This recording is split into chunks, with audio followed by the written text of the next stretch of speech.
Chapter 16. The War of the Paradox. Maria Madalena Inez Freeman Espinosa, Field Agent, ISO. You have been approved for command of the UNS Akhenaten, BCN 116, a Prophet-class command cruiser assigned to the 13th Fleet.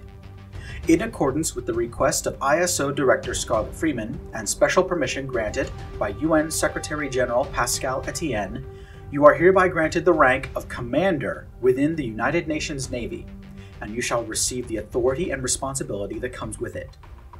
Furthermore, I have chosen to accept your personal request after consultation with the parties mentioned above.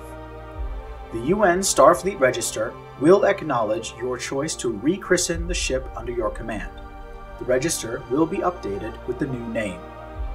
Report for duty at Cape Canaveral Space Center, Florida, no later than Tuesday, April 30th, 2086. Signed, Ingrid Siajotso, Supreme Commander, Armed Forces of the United Nations of Earth. May 1st, 2086. Kennedy Space Center, Florida. A very large crowd of men and women gathered at the Divine Atelier, standing in the parking lot next to the old Apollo Center. They were eager to witness a moment nearly 3 years in the making. At the front of the crowd, a platform had been constructed, overlooking the trio of dry docks where the Prophet-class cruisers were being built. One of these starships was directly in front of the crowd, having finally had most of its superstructure assembled. A simple arch was standing at the end of the platform, and through it, a person could just reach out and touch the bow of the starship. There were a few people on the platform, giving speeches to the gathered audience one at a time. Admiral Ingrid Siajotso spoke about how the starship behind her would usher in a new era of warfare. Commander Klaus Eberhard praised the citizens of Florida for their hard work in constructing the ship. Then he wished them luck in completing the 2 sister ships on either side of the grand vessel. After that, Central Officer David Sepulveda spoke more directly to the assembled crowd. I'm sure each and every one of you was excited beyond all belief when you learned that you would be the very first crew of a brand new class of starship, David said. And you should be. Each of you was hand-picked by the Admiral after a careful vetting process, as was the woman who will be your commander when the day comes. David extended a hand and offered the podium to the next speaker. Inez Espinosa had changed. Her old life in Detroit was far behind her now. Her long blonde hair was now tied up in a strict bun, giving her the look of a severe schoolteacher. Her blue and silver Navy officer's uniform added to the look, but it was Inez's eyes that revealed the true change. Inez had devoted herself to a single goal. It was no objective to her given by a leader or politician. No. Inez was going to protect young Cassandra from any future abuse, even if it meant transforming into whatever Inez's mother wanted her to be, including this. As she stood in front of the assembled starship crew, Inez took a quick look around the crowd and was pleased to see that she was holding everyone's attention without saying a word. Before coming out here today, Inez had intentionally customized her uniform for maximum sex appeal. She was no master manipulator like her mother, but Inez was quickly becoming a skilled one. Clutching a bottle of champagne in her hand, Inez began to speak. My name is Commander Espinosa, and I'm proud to join you aboard this incredible machine behind me, and we will usher in a new era of humanity. You will represent the future of our species, our vast potential, and the glory of how, in just under half a century, mankind rose from the ashes of the Second Hyperspace War to becoming a true galactic power. And this is where it begins. Inez turned around and walked right to the edge of the platform. The bow of her new starship was only a short distance away. Inez gripped the bottle of French champagne in both hands. Before she raised it, she spoke into a nearby microphone, placed there for this very event. Inez recited a simple message she had rehearsed the night before. "For the United Nations of Earth, I christen thee Stellaris. May Jericho bless this ship and all who fly on her." Then, Inez raised the bottle and swung as hard as she could. The glass bottle struck the hull of the starship and bounced off. The shock of the impact rattled its way up Inez's arm and made her shudder. There was a very loud gasp from the crew. Inez cursed under her breath, and then she swung the bottle a second time. As if it was determined to ruin her day, the bottle bounced off the hull again. Now there was audible muttering coming from the crew. To her left, David whispered, "Really swing. Put your back into it. Pretend the hull is your dad or something." Inez screwed up her willpower, forcing herself to picture Inez Espinosa, her absentee father, standing in front of her. Swinging the bottle like a baseball bat, Inez smashed the champagne against the hull, sending shattered glass and fizzy drink all over the place. With a great sigh of relief, the crew broke into applause. Inez and the other officers stepped back from the platform, basking in their sense of accomplishment while a military band struck up the hymn of the United Nations. One of the prophets was complete. 2 to go.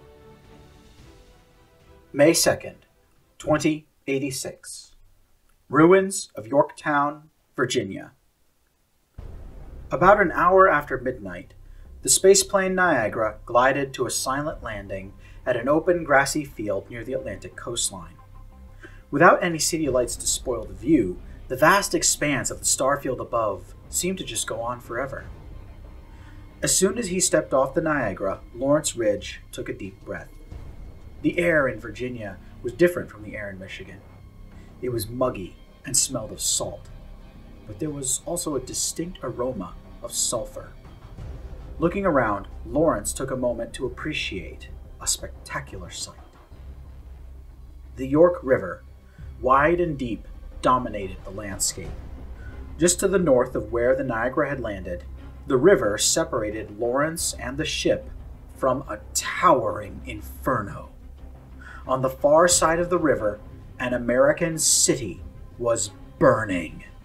The sounds of gunfire and explosions echoed off the cloud ceiling. One after another, the Wolverines disembarked from the Niagara, followed by a few Americans. Then, Professor Espinosa, Robert Lansing, and George Farshty stepped out of the ship as well. Soon, only the Stormbreakers remained aboard the spaceplane. Colonel Sharp and General Osmer turned to face Varian Robinson. "Stormbreaker, are you sure you won't come with us?" the general asked. "I'm sorry, sir," Varian replied. "Our boss called us away. We have to leave now. Will you be okay down here? You said your troops were nearby, but I don't see them."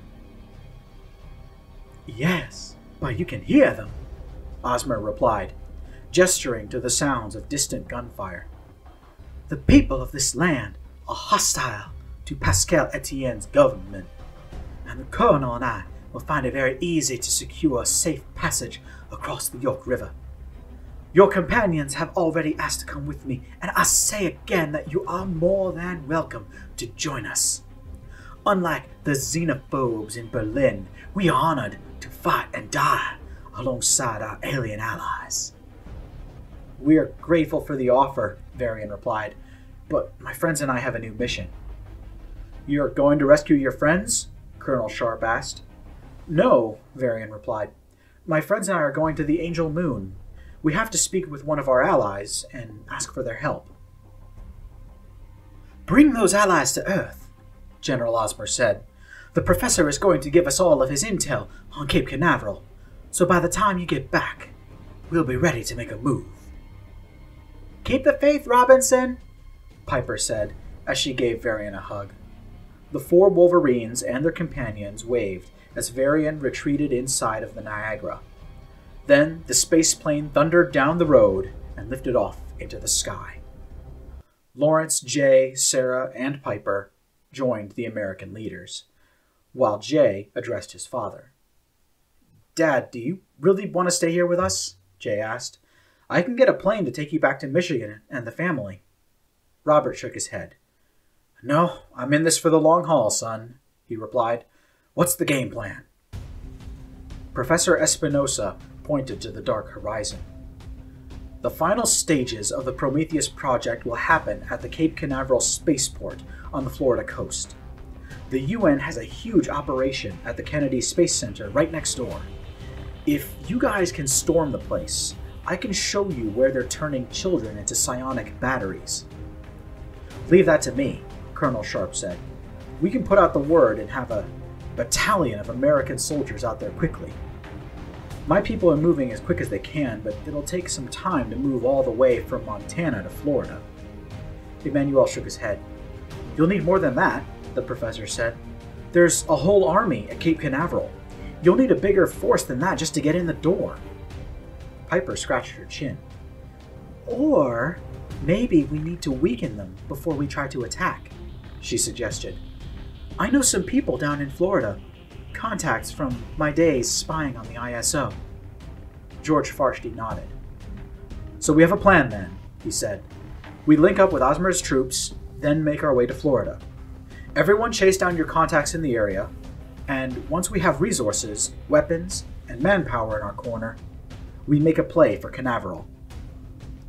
"Huh, you even sound like Varian," Sarah told him. "Honestly thought they would have gotten that from Blake and Chihiro." May 2nd, 2086.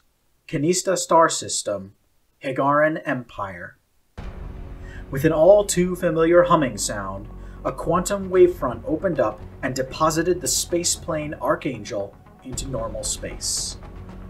Himawari Robinson, her husband Amako Padariki, her ex-husband Randall Murphy, and their friend Chris Wright all gathered around a dining table in the back of the living quarters to discuss their next move. Due to how small the Archangel was, the ship had no artificial gravity. Amako used a set of magnets to pin a star chart to the tabletop, while his wife entertained herself by squirting water droplets into the air and watching them drift around the room. Randall pulled up a video on his tablet computer and shared it with the group. "It's official," Randall announced. "We're all wanted criminals on Earth." On the screen was a news report from a German press agency. It said, "Himawari Robinson is wanted by the ISO in connection with an armed assault against the Reichstag on November 9th, 2085, and the attempted assassination of a UN official on the same day in Berlin, Germany. She is the mother of Varian Robinson, ringleader of the group who perpetrated the above crimes. She is believed to be traveling with her son, who may be disguised as a woman. She is deaf and thought to be fluent in at least 4 sign languages." Himawari read the article and laughed out loud, raising her hand to sign the words. "Well, Varian's not here, so they got that wrong," she said. "For the record, I know 6 sign languages. American, French, Chinese, Japanese, plus I know some contact signs, and I can fingerspell." Himawari put her hands on her hips and nodded proudly. Of course, everyone knew she was bragging, so they indulged her with a little applause. Randall kept reading the news report. "It also says Blake Robinson was interviewed by ISO and Interpol, but they found no evidence that he was involved in the Reichstag assault or in our escape. He's at the family home in Hawaii and still in the running for Secretary General." With a sigh of relief, the conversation turned to the next topic at hand. "So how long until we get to your friend Runhan?" Himawari asked. Amako looked at a clock on the wall. "Well, we can't go straight to Hakihea," he explained. "We need to let Runhan's Kitsa know we're coming. I sent them a text message earlier, so now we're just waiting for a reply." "Kitsa?" Randall asked. "Sorry, but I don't get off Earth all that often. You'll have to enlighten me." Chris, who spent most of his life working as a historian, took over the explanation. Higaran society is broken up into what we humans might call a caste system, Chris explained. Everybody belongs to a kith, which is a group of Higarans who are united by something they share in common. Most of the time, a kith is just a collection of family units who have permanently linked themselves together to form a large house or clan. But some clans are united by ideology or devotion towards a specific goal. The important thing is that people almost never leave the kith they were born into. Higarans value family ties as more important than all else. Anyway, each kith has one particular family that rules over the whole thing. They're called the Kith Sa. Amiko nodded and said, "Importantly for us, Runhan is a member of the Somtaw Kith Sa." Chris's eyes went wide with surprise. Himawari and Randall looked at Amiko, not knowing why Chris would be alarmed by this revelation. "You alright, history dude?" Randall asked. "You went pale." "She's a Somtaw Sa?" Chris breathed. "Amiko, you really should have led with that." "Explain, please," Himawari signed. "We're not all historians like you." With a shudder, Chris carried on. Kith Somtaw is one of the most famous clans in Higaran society. They were a religious cult who built the Shimmering Path. After the Karakan genocide, almost 200 years ago, the Somtaw constructed two great starships, the Kun Lan and Fal Koram. The Somtaw used both ships to reinvent themselves as a mining clan, spending most of their time in deep space and harvesting asteroids. For most of their history, Somtaw was dismissed and ignored by the other clans. "And then?" Himawari asked. "The Beast happened," Chris said, "and the Second Hyperspace War. The people of Kith Somtaw reinvented themselves again. They fought longer and harder against the Beast than anyone else in the galaxy. Not even Jericho could take the title of Beast Slayer away from them. Nowadays, Kith Somtaw has a massive and powerful war fleet, and they've been reorganized into a warrior clan, powerful enough to rival other warrior kith like Soban and Galcian. Their pilots are some of the best in the galaxy, and their weapons are on a whole other level." Chris grabbed Amiko by the shoulders and shook him. "Amiko, are you really telling me that the girl from the wedding incident is a member of the Somtaw ruling family? Have I missed something important here?" Amiko smiled weakly at his friend. "No, I think you've got the whole story now." At that moment, there was a loud beeping sound from the crew compartment. "The hyperwave," Randall said. "Someone's calling us." "It's Runhan's family," Amiko said. "Now all of you stay behind me and try to be quiet." All four people drifted into the next compartment and assembled by the hyperwave relay. Amiko took a deep breath and straightened his hair before answering the call.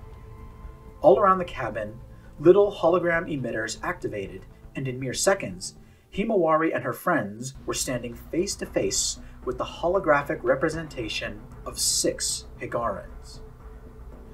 Himawari felt a little alarmed at first. It was impossible to tell what these Higarans looked like, as they were dressed from head to foot in ornate ceremonial outfits. Blue and silver trappings decorated elaborate armor and helmets, clearly meant for show rather than combat. Amiko bowed his head and spoke while Chris translated the conversation into sign language for Himawari's benefit.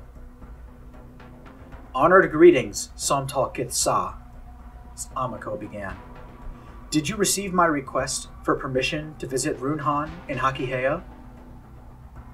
"We have," replied the Kith Sa, speaking in a distorted voice that suggested the use of a computerized translator. "We recognize you, Amiko Patariki of the planet Vyoku, as the one who showed unexpected kindness to one of our own at great expense to yourself. Your kindness will be repaid with interest. When you arrive at Hakihea, You shall find Runhan to be most cooperative.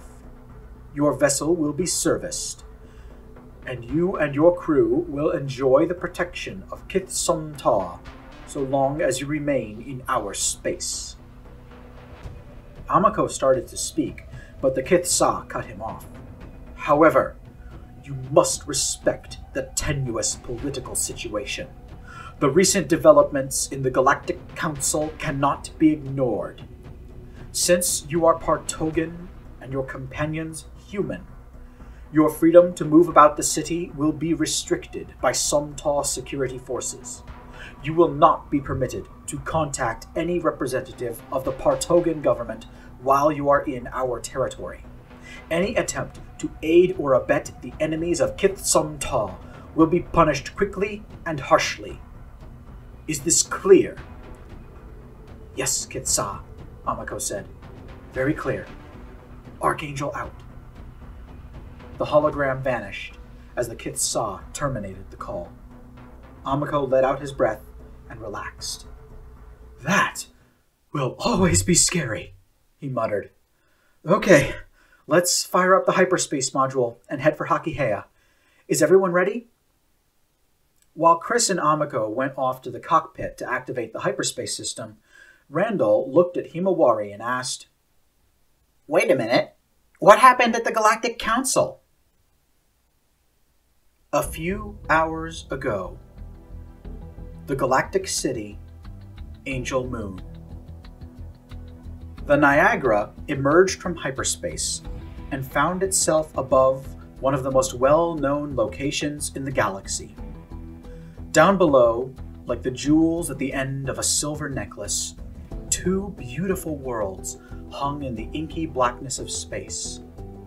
The first was a blue, green, and white planet, teeming with life. This world was known to be a paradise, perfect for nearly all forms of life in one location or another, with an overabundance of natural resources and rich in history. At least 3 wars had already been fought to determine the fate of this, the beautiful Kushan homeworld, Higara. And orbiting Higara was a heavenly body that looked as different as it possibly could. Every square inch of the Angel Moon was covered in urban cityscape. What was once a mining outpost had exploded into the largest urban center in the history of sentient life. The Galactic City was the Angel Moon, and the Angel Moon was the Galactic City. The Stormbreakers were able to land on the Angel Moon without being challenged. After all, they were expected. Leaving their weapons on the ship, Varian and the Stormbreakers had to walk slowly and carefully to their destination. The Angel Moon was a small world, meaning the force of gravity was far weaker here. In fact, it was so weak that Varian could have lifted the gargantuan Setla over his or her head with a little effort. The Stormbreakers reached their destination with time to spare. The building laid out in front of them was a massive and opulent palace, decorated with many gold statues, flagstone courtyards, and glorious fountains. 4,000 years ago, this place had once been the home of the Taidan Emperor. Now, it was the meeting place of the Galactic Council. The Stormbreakers entered the hallowed halls of the Galactic Council building. In the atrium, dozens of flags representing spacefaring nations hung proudly from the walls while diplomats bustled about their work. He's supposed to be here. He's probably late, Corder grumbled. Nothing for it but to sit tight and wait. At that moment, an alien pushed past the group on her way to the Galactic Senate chamber.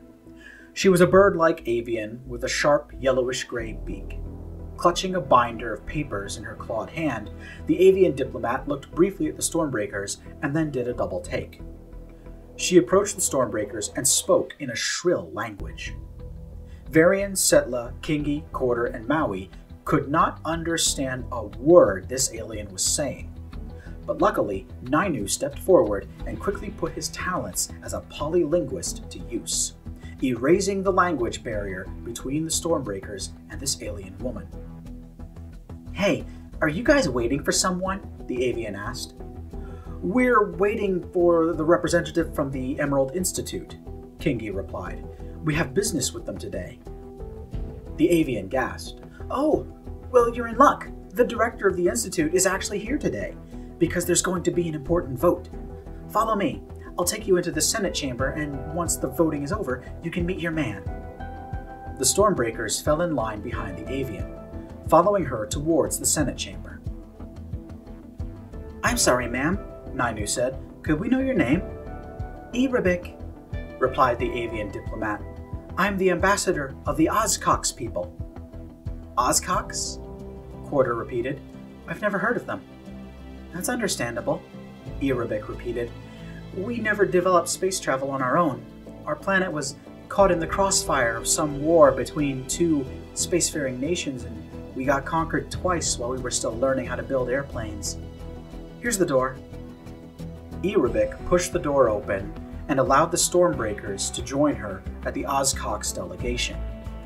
Inside the Senate chamber, nearly 2,000 representatives from the galaxy's myriad populace were milling about, waiting for the meeting to begin. At once, Varian saw why the Ozcox people were letting the Stormbreakers share their space. The delegation from the Emerald Institute was clear across the other side of the room, and they were busy preparing to cast their vote in the upcoming decision Erabik mentioned. Varian, Quarter, Setla, Nainu, Kingi, and Maui all sat down to wait and watched the Galactic Council meeting play out. The president of the Galactic Council, an elderly Tidani man, called the session to order. Everyone fell silent and took their seats, although Nainu felt a growing sense of alarm. He noticed the Partogan diplomats were staring at their Higaran counterparts with expressions of pure contempt. These two nations had been allies for 50 years, so whatever had come between them must have been serious. "Today will be the third and final day of this emergency session of the Galactic Council," the president said. "The human crisis has reached a tipping point as their armies are once again threatening cities on the planet Amadio. As the previous 2 days of sessions were devoted to discussion, we must now move to resolve the debate. The president of this body will now ask the ambassador of the Higaran Empire if they intend to call the question." Near the front of the room, a Higaran woman, who strongly resembled a human male with pointed elf-like ears, rose and addressed the president. "Mr. President," the ambassador said, "this body has, over the past 2 days, demonstrated that it remains incapable of decisive action, and that new leadership is sorely needed. Therefore, I move to call the question on my proposal to unseat the Galactic Custodian. It is time for Degra Keswick to step down." Nainu jumped in surprise and scurried onto Setla's shoulders. Looking over the crowd, he spotted the subject of today's vote. An old and tired-looking member of the Celt species rose from his seat in the assembly and moved to stand at the podium, in front of the entire Galactic Senate. Degra Keswick was the Galactic Custodian, a leader who was given authoritarian and dictatorial powers to guide the galactic community during times of war or an emergency. He was also a personal friend of Nainu's. Before becoming a Stormbreaker, Nainu had worked as a multi-language interpreter for Degra, who had been president of Kelta at the time. Once, Degra had even complimented Nainu on the latter's polylingual talents. Nainu felt tears welling up in his eyes when he looked at Degra. It was clear at a glance that the Galactic Custodian had already resigned himself to defeat. Degra spoke into the microphone, addressing the Senate. "There has been a motion to unseat the Galactic Custodian by the Higaran Empire," Degra said. "Is there a second?" Next to the Stormbreakers, Irabik raised her clawed hand and yelled, "Second! Seconded by the Ozcox diaspora!" Nainu looked at Irabik, his little body filling with many emotions. Irabik looked up at Nainu, peering into his eyes for a moment before an expression of understanding flickered across her face. Then Irabik returned her attention to the meeting.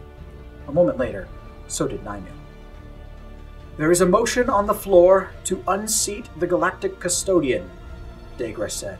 "I ask the body to bear in mind that if this motion passes, the office of the Galactic Custodian will be vacated, and all institutions associated with it will be without leadership until a new custodian is elected by this body. Now then, all nations, please indicate your vote by pressing the buttons in front of you. You may vote in favor, oppose, or abstain. According to galactic law, a 2/3 majority is needed for this vote to succeed. Please cast your votes now." The room was silent, save for the audible clicking of hundreds of buttons. A moment later, the results of the vote were displayed on the screen. Nainu cried out, "No! No!" But there was nothing to be done. Hundreds of aliens rose up and began to applaud and cheer as the results of the vote were displayed. Degra sighed and then pronounced the result. "By a vote of 270 in favor, 4 against, and 1 abstention, the motion carries," Degra said. "In accordance with the galactic law, I shall vacate the office of Galactic Custodian immediately. A successor may be appointed at the discretion of the Galactic Council." A moment later, the President of the Galactic Council declared a recess, and all of the delegates stood up and began to leave. Varian, Corder, Setla, Kingi, and Maui saw this as their opportunity to catch the Emerald Institute representative they needed to see, and they ran off to try and catch him. Nainu, however, had not gone more than a few paces before a clawed hand grabbed him and made him stop. "Wait just a moment," Irabik said. "I need to ask you something." "What?" Nainu snapped. He was feeling very impatient, and he clambered on top of the desk, tapping his foot to get his feelings across. Irabik, however, was giving Nainu a strange look. It seemed as though she had just figured something out and was waiting for Nainu to catch up. "It's just, you don't feel that." "Feel what?" Nainu replied. Irabik lowered herself to Nainu's level, looking right into his eyes. "I saw the way you looked at me," she said, "and when you did, I actually felt something. What's your name, little Celt?" "Dokunle. Nainu Dokunle," Nainu growled. "Well, Dokunle," Irabik said, "since you and I might be the same, I'll just tell you. I have psionic sensitivity. I've known about it since I was too small to fly. And I really get the feeling that you have it too."